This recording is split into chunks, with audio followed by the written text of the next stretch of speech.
Welcome back. You know the drill.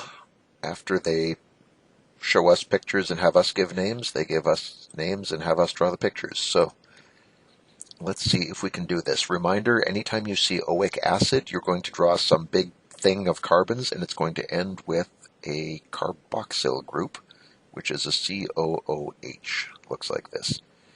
This line is optional. You can write line O, line H, or if you just write line OH, that's perfectly understandable too. I tend to do the lines, both lines like this, but there's nothing better about that, so use whichever one you like. You will get no guff from me.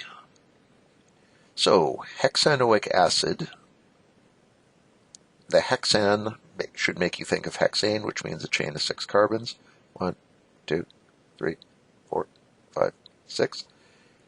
On the last carbon, we build a carboxyl group. What if I want to put it on the left side? Yeah, go ahead, not a problem. I tend to do it this way because when people write COOH, that works better on this end. If you put a carboxyl group on the left,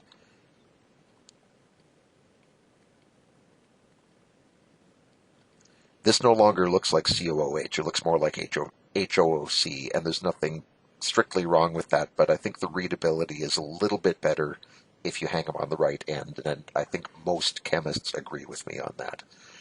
Now, they said condensed structure for this thing, so just leaving the C's is not okay.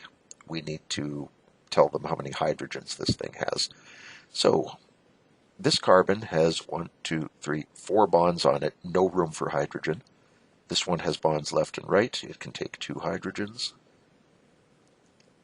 Same thing, same thing, same thing, and not the same thing. This one only has 1 bond active, so it can hold 3 hydrogens. That would be the condensed structure. Okay. 3-propyl, that's a branch. We'll get to that later. Octanoic acid. Oct is 8. 1, 2, 3, 4, 5, 6, 7, 8. To make it an oic acid, we put a carboxyl group around this last carbon. And on the 3rd carbon, we put a propyl group. Propyl comes from propane, which has 3 carbons on it, so 1, 2. On the 3rd carbon, we put a 3-carbon chain. It's going to get a little crowded. Okay, and now we put hydrogen everywhere. No room. 2 bonds, 2 hydrogens. 3 bonds leaves room for 1 hydrogen. 2 bonds, 2 hydrogens. 2 bonds, 2 hydrogens. 1 bond, 3 hydrogens. The total is always 4. 2 bonds. In long chains like this, you can kind of turn your brain off and just write CH2 over and over again. That's very common in organics, as I'm sure you've noticed by now. And on the tail end, single bond leaves us room for 3 hydrogens. Fair enough? Let's see what the final bosses are. Oh, okay, there's 3. There's 4 more. Never mind, we're not even at the final bosses. We are clearing trash, as the kids say. Okay, 3,4-diethyl, 2-methyl, that's all branching. We'll get to that later. Heptanoic acid means a chain of 7. 1, 2, 3, 4, 5, 6, 7. It's a carboxylic acid, so COOH on the end. On the 2nd carbon, a methyl group. On the 3rd and 4th carbons, ethyl groups. There's the 3rd carbon.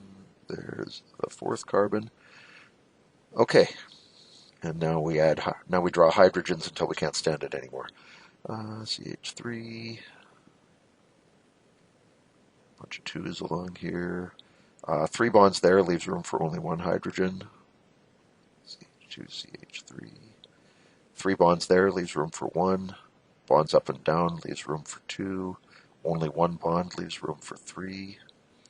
3 bonds leaves room for 1. 1 bond leaves room for 3. and 4 bonds leaves room for nothing. That carbon can't possibly hold anything else. 3,4-diethyl 2-methylheptanoic acid. Okay. This is the vinegar one, often called acetic acid, but the name that we're teaching you is ethanoic acid because ethane. Ethane means 2 carbons. And to make it an acid, we put the carboxyl thing on the end. No branches, yay. And no room for hydrogen on this at all. And on this one, we have a single bond, which leaves room for 3 hydrogens. If you were writing the formula for this, you would probably see CH3COOH. I believe that's how it's listed in our data book. So this formula tells you what the structure is. It's a CH3 group connected to a carboxyl group. That's a term you know how to use now. Formic acid, this one's quick. The name formic acid, unless you have it memorized, is no help at all, but this name gives you methane, which means 1 carbon. Oic acid means put a carboxyl group around it. And if that's the only carbon we have, then there's no other branches or anything to attach to this, but this can hold 1 more hydrogen. So a methanoic acid is just a hydrogen atom connected to a carboxyl group. You can't strip it down any further than that. Okay, this last one is tricky. And the name oxalic acid is no help at all, unless you've maybe memorized the oxalate ion. More about that in a minute. But the standard name, which slightly breaks our rules, we haven't seen any dis or tris with this yet, ethane dioic acid. Well, ethane means a chain of 2 carbons. That we can handle. If oic acid means put a carboxyl group on it, guess what dioic means? Put 2 carboxyl groups on here. It means this end gets an OOH, and so does the other end. It is possible to have more than 1 carboxyl group on a single molecule, and then you get this. If you look up oxalic acid in your data book, they write this weird-looking formula, HOOCU. It goes like this, HOOCCOOH.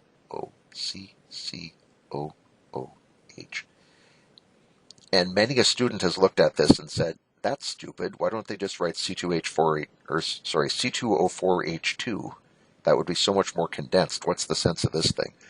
Well, they're trying to show you that the COOH is a carboxyl group, and this HOOC is a mirror-imaged carboxyl group. So this acid is just 2 of these carboxyls back to back, holding hands with each other. So some of these names that you think were just made to torment you, they really are trying to help show you what the structure is. It's just they don't have any lines or anything to work with, so they just end up giving you the atoms in order as best they can. This one, like I mentioned, kind of breaks the rules that we taught you. Don't worry a tremendous amount about this, but please take away that it's possible to have more than 1 carboxyl, and there are names that can reflect that. We don't test you on dioic acids or trioic acids, but they do exist. Now you know.